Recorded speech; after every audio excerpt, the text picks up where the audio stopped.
sensitive? Why everybody so sensitive? Does anybody even give? We feeling babies up with medicine. Yeah. Ooh, ooh, sipping on juice, sitting in the coupe, thinking about school, thinking about you. Come through, sniffing on blue, sniffing on. Hey, what's good, everybody? Duke Mohead from HYLO Art. And before we get started, make sure y'all like, share, subscribe to all things HYLO Art. Also, we got nominated for a few awards here and there, the best in Columbia. So y'all check that out. Both of us, My House Restaurant, HYLO Art, all things HYLO Art. With that. Now, with that being said, today we have a very special guest with us who goes by the name of Anthony Washington. Hey, y'all give it up for my man Anthony Washington. All right, so how you doing today? How you doing today, Mr. Washington? I'm doing pretty good. All right, good. So first of all, thank you for coming, taking a little time out today to talk to us. All right. So first of all, how did you get? Well, you are a coach, but tell us, how did you get started?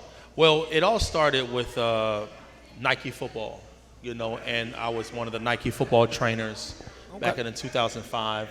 It started with me working with a guy named Roscoe Crosby that played for Clemson, and we were training for the NFL draft. And what happened was I was looking for athletes to work with and things like that, and his trainer said we needed a speed guy. So what happened was they asked me to work on his speed, and I'd never worked with the NFL before, and what happened was we were actually working with athletes, and my job was to get them faster. So I was pretty scared about it, so I talked to my mentor, who was an Olympic coach, told me just trust the workouts, trust the movements. So what we did was he went from, at that particular time, a 4.8, and I got him down to 4.34 in the 40-yard dash. Okay. Yeah. So then, with that, I know that's probably inspiring. I'm sure it is. But yeah. What was your biggest inspiration to make you even want to get into a field like you're in? What inspired you? Well, the thing is that the biggest thing that inspired me to get into this sport is that I didn't become an Olympian. I wanted to become an Olympian. The NFL was something I didn't look for. It found me, But the thing is that I wanted to take athletes to a professionalism before they got there. I wanted them to prepare mentally how to get there, doing everything right, the small little things. So what drove me is my failure of not making the Olympic Games and helping kids who have an opportunity to make either the Olympic Games or the NFL. That was my drive. Wow. Okay. That's amazing. I'm gonna come back to that in a minute. But talk to us a little bit about, if you can, whatever you can speak of on camera about the program, or things like that. Your program, where you actually work in some things like that. Yeah, I coach at Columbia International University. I'm a sprint and relay coach. This is our second year going to NAIA National Championship. This is the biggest we can go to in our division. So last year we made it in the 4x1. This year we made it. My girl made it in the 200-meter dash individually.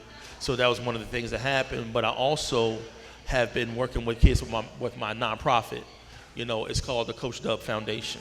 The what? The Coach Dub Foundation. Okay. And what we do is pretty much looking to mentor kids that are like in trouble, or have not really got it all together. But we want to do it through sports. We want to look at athletes that are talented in their sport, but just can't get it all together. So what we do is put the best situation together where we can get them a scholarship.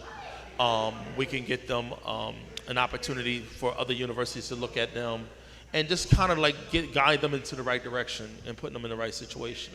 Okay, so with that, I think, first of all, I think that's amazing that you're doing that, and kind of like, I guess, giving back, but I guess, for lack of a better question, why? What makes you do that? Why do you? Well, the fun is that you should say that, because what my situation was in 1988, we beat up a kid pretty bad, what I'm saying, and my high school coach vouched for me, and what happened was I was supposed to get kicked out of school. But he went before the Board of Education and said, look, this is a good kid. He just got around the wrong guys at the right time situation. And I think if you give him another chance, he'll prove everybody wrong. And I did. I actually won all conference in high school. I was a 2-time All-Star in my event, in the relay. And so when I made it out of that situation, I went to Arizona, Central Arizona College. And when I just said, well, I want to give back. I want to help somebody the same way someone helped me. And so that's why I came up with the idea of the Coach Dub Foundation. That's what drove me to be able to do that. Yeah. Well, appreciate that. You know that you know that you doing that you giving back, man. I think that's an amazing story. So, what current or future projects are you working on? Right now with the Coach Dub Foundation, we're also going right now the Coach Dub Show. Okay, and what we're doing is getting the information out there to parents, like, okay, for mental health. You know, how to find, if you have a child that's in sports and they're trouble and they don't know how to cope with things, you know, finding someone that can actually help you with the mental health aspect. Kids that are looking to go to a football track and field camp, finding them how to get to the Nike camp, how to sign up for different camps, you know, that are free. Also the ones that you would pay for. Oh, wow. You know, so we're teaching parents how to find the information. You know, because it's not about ESPN. We don't want it to be that kind of driven, but we really want it to be, you know, sports driven with information. You know, that's what the whole Coach Dub Show is all about. Wow, we definitely got to get some of that information. That sounds amazing. So, you know, for those people who don't know, here at HYLO Art, our usual followers know we in the entertainment business, obviously, but we do music and film and all of that. Okay. So, getting off business for a little bit, you know, and kind of going to the other thing we do of the music is movies. So what's your favorite movie, preferably your favorite comedy movie of all time? Favorite movie of all time is Heat. Heat with Al Pacino and De Niro? And Robert De Niro. I watched that because they were just so systematic in what they did. Okay. And the thing is that they were so systematic until they got greedy and just pushed the envelope, but they always stuck to the script. Yeah. But my favorite comedy of all time is Coming to America. Oh, man. Hey, we get that all the time. You know, I don't see Chris. I don't know what. Okay. Chris love Heat, too. Yeah. But, you know, he big in movies and all that. But that's dope. We get Coming to America quite a bit, but I like that. Yeah. I don't think we got Heat before because usually we stick to comedy. But I think that's dope. And I feel you on what you mean by Heat in the systematic part of it. Now, we are, like I said, in the entertainment business. We deal with a lot of performers and all that, but it don't have to be a performer. But if you could work with one creative, dead or alive, it could be a athlete or it could be a star, movie star, anybody like that. Matter of fact, if you could work with one creative, dead or alive, as far as an athlete and one creative, dead or alive, as an entertainer, who would those two be? Who would that be? Sidney Poitier, without a right. Wow. Sidney Poitier. Shout out to Mr. Poitier. You know, Sidney Poitier. Y'all give it up for that. Because consistency means a lot. Yes. It doesn't mean sports. It doesn't mean acting. It doesn't mean. But when you're the one that's the pioneer and you kicked it off, the first black ever actor who has actually won an Oscar as Best Actor. Yes. You know, you look at the body of work and what he ever has done. You know, if I could meet a Denzel and have a conversation with him, that would be my second choice. Okay. But Sidney Poitier would be my first. Absolutely. That's amazing. You know, I would say he doesn't get enough credit, but the reality is it's so hard to give him the credit he do because you almost can't fathom it. You know what I'm saying? Like people show him love, but it's hard. You know what I'm saying? It's like his greatness, I feel, it's just hard to express, you know, how much he's done. When you look at what he's done for everyone who's come behind him. Yes. And see, with coaching, I look for people who's done it right. That's your mentor. Following behind the person that did it right, you know. So when you follow behind someone like that, it gives you a different perspective on how you think of the approach of where you want to go. So that's the perspective that I have. Man, you know what? You sound like a coach, man.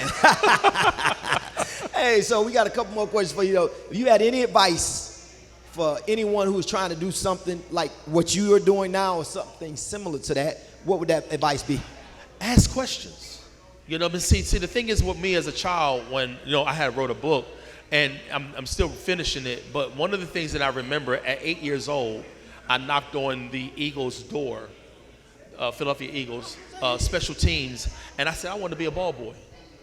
Are you originally from Philly? Or? Yes, from Chester, yeah. And what happens, I knocked on the door, and I told them, I said, I want to be a ball boy. And they said, well, you can't be a ball boy. Only players' sons and coaches' sons can do it. But see, I was fearless in asking questions. So information is based on what are you fearless in getting. Are you driven to get what you want? You know, so that's why I look at, if I was to tell anybody, if you are a asking question type person, an information-based person, you'll stumble across the information you're looking for. Yeah, I totally agree with that. Yeah. Man, I ain't never thought of it that way, but it makes sense though. That's perfect sense. Wow. So well, before I close out, is there anything that you and I didn't talk about or I didn't ask you that you want to cover? I mean, the thing is that the platform is the information that, you know, you take the opportunity to get. I like the way everything is set up here. I like the questions that you drive. I like the whole feel of your show. Thank you. So this is one of those things. I've done many informations. I've done television before. But, you know, when you can ask the kind of questions that gives you a relaxed environment to get the information that you want back. I love that. Oh, well, thank you. I appreciate that. Yes, sir. And before we close, you got any final shout outs? Anybody, you want to shout out? My brother Milton over there and his wife. Okay. They're having a birthday party over there tonight. Okay. What about the team, school, coaches, any of them? You good with that? CIU, man. I mean, we had 5 international athletes. We went to, not international, we went to the NAIA National Championship. Shout out to CIU for an awesome season we had this year. Okay, so, we got a guy on our team. He's not here right now, but he ended up being here because he tried out for the Olympics in track. Really? Yeah, but it didn't work out the way he wanted it. So he ended up staying here in Columbia. He's originally from Virginia. Yeah, so once he pull up, I'm definitely gonna introduce you to him. Sure. But so you go by Tony or Mr. Anthony's Washington? fine. Anthony? Yeah. So hey, y'all give it up for Mr. Anthony Washington. Thank you. Appreciate it.